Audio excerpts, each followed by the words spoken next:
Alam mo ba kung bakit nagkaroon si Chou ng Ancient Asian Kung Fu skill? Noong ipinanganak si Chou sa isang liblib na squatter area sa gitna ng kahirapan, siya ay nabubuhay sa pinakamababang kalidad ng buhay.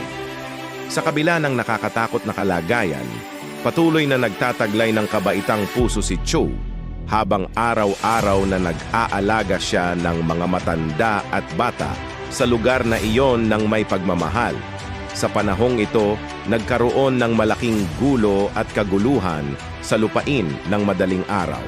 Kumalat ang kaguluhan sa buong lupain at sa kalaunan ay nagsimula ng makaapekto sa maliit na lugar na iyon.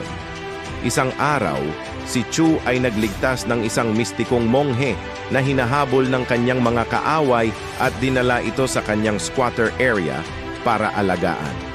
Bilang kapalit, ibinahagi ng monghe ang sinaunang Asian Kung Fu skill kay Chou at sinabihan siyang ang mundo ay nangangailangan ng tunay na bayani upang tapusin ang kaguluhan.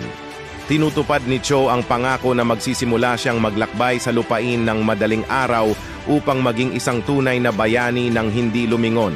Habang si Chou ay umaalis, tumango ang monghe at biglang nawala sa dilim.